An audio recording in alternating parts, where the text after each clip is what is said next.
Fala galera, sejam todos muito bem-vindos e o convidado de hoje é mais que especial. Ele é formado em Educação Física, pós-graduado em Psicologia do Esporte, técnico em Nutrição, faixa preta quinto Dan, já rodou os 4 cantos do mundo lutando e ele tem inúmeros títulos. O nome dele é Williams, com S no final mesmo, Williams Quirino. Williams, que prazer ter você aqui conosco, seja muito bem-vindo. Poxa, eu que agradeço imensamente o convite. Quero parabenizar a revista Karatê News pelo sucesso e para mim é uma honra estar aqui com vocês. Obrigado pelo convite. Para quem não te conhece, quem é o Williams Quirino? Poxa, o Williams é um sonhador que corre atrás dos sonhos, não deixa apenas seu sonho vazio, ele corre atrás, ele planta para conseguir colher, que eu acredito muito que tudo que a gente planta, a gente consegue colher, independente do que for. E não tem como plantar banana e colher cebola. Então, o que você plantar, você vai colher independente do que for. Basta acreditar e fazer por merecer. Então, como eu disse no começo, você é formado em Educação Física, pós-graduado em Psicologia, técnico em Nutrição. E quais dessas áreas que você atua hoje? Exatamente. Eu sempre amei muito a psicologia. Na verdade, assim, eu desde criança sonho em ser campeão de Karatê. E eu entendi que para eu ser campeão de Karatê, eu tinha que me dedicar realmente em relação a tudo.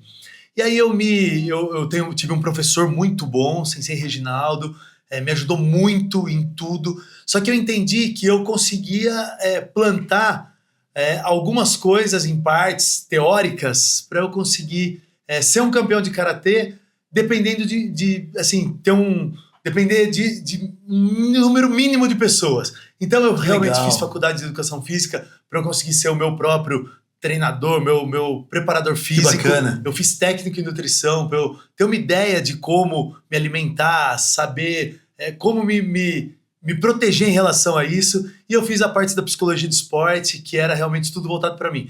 Mas claro que eu tenho os profissionais em todas essas áreas que me acompanham. Eu fiz realmente para eu saber o que eu estava fazendo, entendeu? Mas para mim foi um presente muito legal, porque eu sempre gostei muito de estudar, sempre me dediquei muito. Então, me munir de tudo isso para mim foi muito gostoso. Williams, você já rodou o mundo todo lutando, né? Você já visitou os 4 cantos do mundo, literalmente. E quais desses países que você mais gostou? Olha, para falar qual eu mais gostei é muito difícil. Essa pergunta que me fazem com uma certa frequência é muito difícil. Eu conheço 53 países diferentes. Literalmente eu rodei os 4 cantos do mundo. Mas eu tive o prazer, eu tive a honra de lutar no berço do Karatê, que foi no Japão. Eu fui 3 vezes para o Japão, 2 para Tóquio e 1 para Okinawa. E competir no Japão para mim foi um presente muito legal, porque desde sempre eu escuto falar do Japão, né? Então, ao longo desses 53 países, ter o Japão no meio, e eu tive a chance, eu tive o presente de disputar um dos campeonatos mundiais no Japão, que foi em Tóquio. Então, para mim, lutar no Japão foi uma coisa muito gostosa, foi um presente muito legal. Qual o título que você conquistou até hoje que teve um sabor especial, que teve um sabor diferente? Sabemos que teve inúmeros títulos, mas tem um que tem um sabor diferente. Qual deles? Exatamente. Hoje eu coleciono muitos títulos, graças a Deus, tanto nacional como internacional, sul-americano, pan-americano, mas eu tenho uma história. 2 dias antes de um campeonato brasileiro, eu estava no carro de um amigo e sofremos um acidente. Tanto é que eu tomei 18 pontos aqui, 12 pontos aqui, machuquei o ombro. E 2 dias depois eu fui para o Campeonato Brasileiro e graças a Deus eu consegui. Eu não tenho certeza, mas se eu não me engano, eu fiz 11 lutas e eu tive o presente divino de ser campeão brasileiro, lutando, bem dizer, com um braço só, um olho fechado, queixo. Então, esse Campeonato Brasileiro para mim teve um sabor muito especial e realmente eu tive certeza que ali eu estava no colo de Deus. Williams, e você foi um dos primeiros brasileiros a ser convidado para lutar no Karate Combat, né? Como foi esse convite? Como é lutar no Karate Combat? Isso, na verdade eu fui o segundo brasileiro a ser convidado para lutar o Karate Combat. O primeiro foi o Luiz Vitor, um grande amigo meu de Natal. E eu já fui convidado para a 2ª edição do Karate Combat. Na verdade, eu estava na Áustria em uma competição de Karatê normal, WKF, e lá eu tive esse convite. E, na verdade, a gente nem sabia muito bem o que era, como era. eles me passaram a regra ali mais ou menos, mas como um bom aceitador de desafios, não pensei duas vezes, aceitei, e minha primeira viagem pro Combat foi uma competição em Nova York, foi tudo muito legal, e é uma luta realmente bem diferente da WKF. As regras mudam, é tudo muito, muito adaptado. Então, mas para mim foi muito legal, eu consegui realmente fazer essa transição. E dentro do Combat, dentro do Karatê no geral, qual o seu principal golpe? Olha, eu gosto muito de quedas, né, de derrubar e de chute. Hoje eu tenho um golpe, chama Ura Mawashi, que é com a sola do pé no rosto. Hoje esse é o meu principal golpe, e na verdade foi ele que me colocou em alguns títulos. Quando eu tô ali naquele ou vai ou racha, é com ele que eu sinto a confiança, é com ele que eu faço a diferença acontecer. Então você é faixa preta quinto dan, ou seja, você é 5 vezes faixa preta, certo? E para chegar até aí, como que foi a história? Como que foi para percorrer tudo isso e chegar a ter o quinto grau? Chegar a ser quinto Exatamente. Dan. Quinto dan, na verdade, é ter muita disciplina, se moldar a vida do karatê, do karateca, porque é realmente abrir mão de muitas coisas e estar disposto a viver o karatê. Então, eu tenho a vida toda treinando karatê.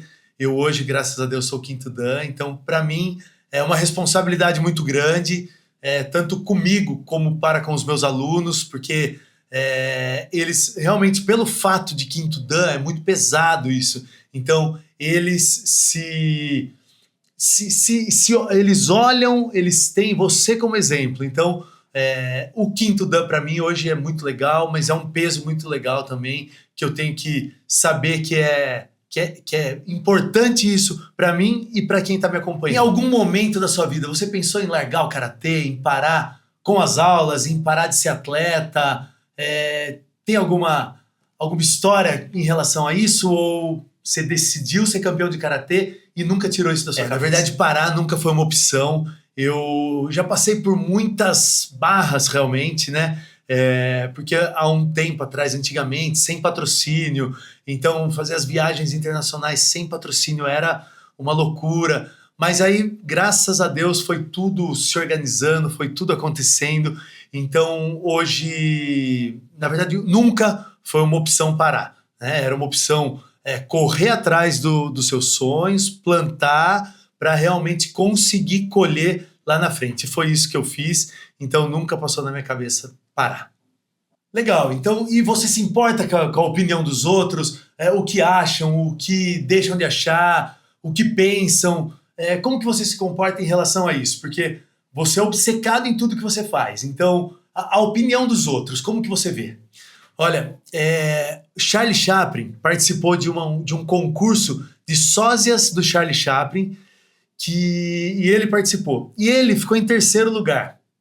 Ou seja, na opinião dos outros, você não serve nem para ser você mesmo, né? Então é exatamente isso que eu levo comigo, a opinião dos outros, o que acham, o que pensam, o Williams Quirino lutando e competindo e gravando, que tem muita gente que fala, que critica, não, ou é ator, ou não sei o quê. Não, eu levo tudo realmente de uma forma boa, mas tem pessoas que vão somar na sua vida, né? Tem feedback de pessoas que te amam, que vai somar para você, para os seus resultados. Mas na grande maioria das vezes o que falam, o que deixam de falar, o que acham, não vai importar muito. O que importa é você com você mesmo. E a pressão, porque nós sabemos que independente de onde você estiver, vai ter uma pressão muito forte, porque você tem uma história atrás de você, então você tem que conseguir lidar com a pressão, conseguir vencer o adversário, vencer a sua parte psicológica.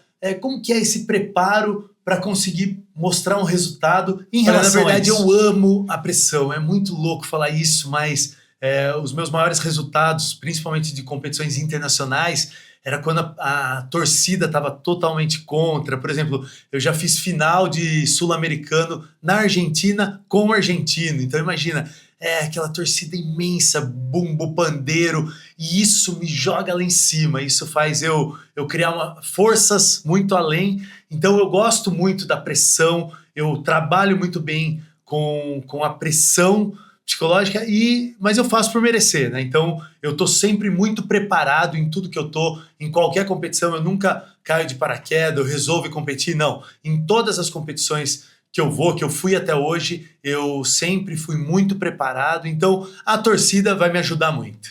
Na semana da competição, tem algum preparo, alguma alimentação diferente? Você tem algumas manias, que todos os atletas de alto rendimento têm algumas manias, né? E você tem a parte psicológica, a parte nutricional, como que você monta todo esse esquema próximo à competição? O karatê, como a gente precisa do peso, é muito maluco, porque eu peso 80 e poucos quilos, 85, 84, e a minha categoria é até 75 quilos. Então já faz parte de um ritual de em todas as competições eu tenho que perder quase 10 quilos, 8 quilos. Então já faz parte do processo, isso já soma, eu já entro na competição fazendo esse processo de perder peso, e eu sou muito regrado, eu sempre fui muito regrado. E isso foi um dos benefícios que me jogou onde eu cheguei, por estar sempre com uma disciplina acima da média.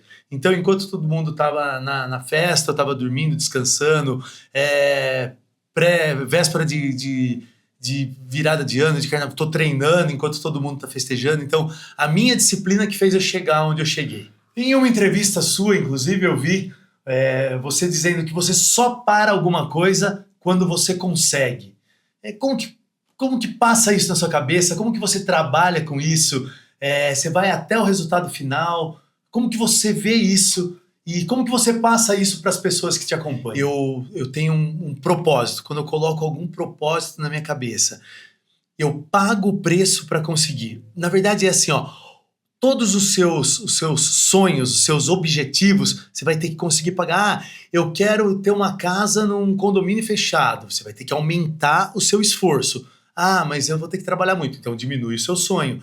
Eu quero uma barriga shapeada. Vai ter que aumentar o seu... Legal, inclusive eu vi você falando que ou você aumenta o seu sacrifício ou você diminui o sonho.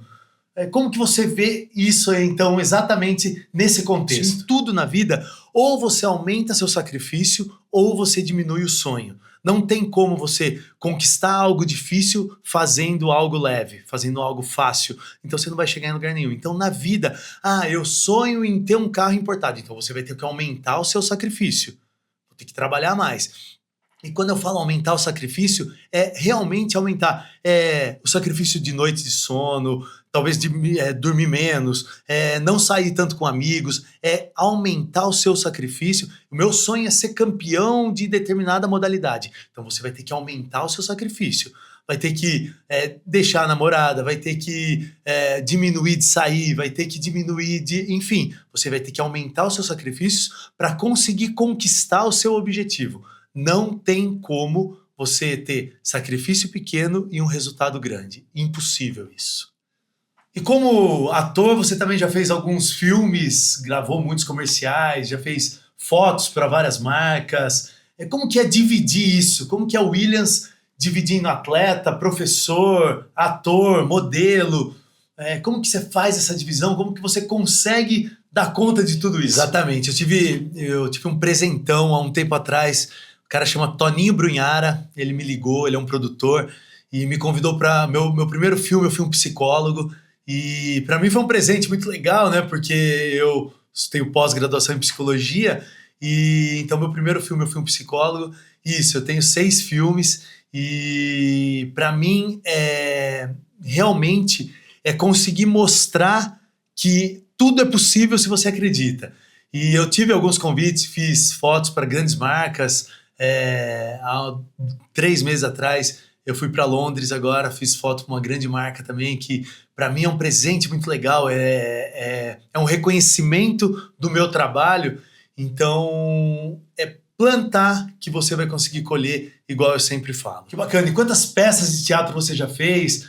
Os comerciais, vi que você fez comercial fora do Brasil, fez fotos fora do Brasil, para lidar com tudo isso e conseguir se manter em atleta de alto rendimento. Que hoje você está numa equipe grande, você é atleta, tá atleta em evidência realmente, tá numa equipe que te cobra muito resultado. Como que você faz para se manter em alto rendimento, tendo todos esses encargos nas suas costas? Olha, eu fiz 69 peças de teatro, é peça que não acaba mais. Eu cheguei a ficar em cartaz com 14 peças diferentes. E aí todo mundo falava, meu, de onde sai tanto texto? Como que você não esquece o texto? É que quando você vive o personagem, quando você vive o momento, como eu falei aqui, eu vivo o momento. Então, quando eu entro naquela peça, quando eu entro naquele espetáculo, quando eu entro no tatame, eu tô vivendo o momento. Quando eu tô falando com alguém, eu tô vivendo o momento, eu tô naquela conversa. E tem uma coisa que eu cobro muito das pessoas que estão ao meu redor, se eu tô falando com alguém, a pessoa sem querer pega o celular, eu muito sutilmente falo, eu tô falando com você, depois você olha o celular. Porque hoje tá muito comum isso, né? A pessoa não tá vivendo o momento, não tá fazendo aqui de corpo presente. Ela tá aqui falando com você, mas tá ligada no WhatsApp, tá pensando em outra coisa, não tá vivendo aquilo. Então, realmente eu fiz muitas peças, eu tive em cartaz com muitas peças, mas eu vivia o momento. Então, nunca confundi texto, nunca esqueci espetáculo, sempre deu tudo muito certo, mas por isso, por estar de corpo presente no momento. E você já realizou todos os seus sonhos? Já chegou onde você queria? E pensando em tudo que você realizou, você deve tudo isso a quê? Se você tivesse que falar, o resultado que eu cheguei hoje, eu devo a isso, o que você falaria? Olha, olhando para trás, olhando a minha história, olhando tudo que eu vivi, tudo que eu passei até hoje, o grande e maior presente da minha vida é a forma que eu sei tratar minha mãe. Eu trato minha mãe realmente como minha mãe. Ela é a pessoa, né, em primeiro lugar, a Deus, mas a minha mãe é a pessoa mais importante na minha vida. Hoje, inclusive, todos falam, os meus pais são separados, e todos falam, mas por que você não vai morar em outro apartamento, né, que eu consegui comprar alguns, e por que você não mora em outro apartamento? Porque, não, eu faço questão de estar com a minha mãe, e hoje o maior presente que eu tenho é realmente conseguir tratar a minha mãe como minha mãe, com o maior respeito do mundo, com o maior amor do mundo, e agradeço a ela por tudo que eu fiz até hoje, por toda a história que eu construí, por tudo que eu consegui, porque em primeiro lugar a Deus, mas se não fosse minha mãe, nada disso teria acontecido. Então, o meu maior e melhor presente hoje é saber tratar minha mãe da forma que ela merece. Williams, muito obrigado por ter disponibilizado esse tempo, contado essa história maravilhosa.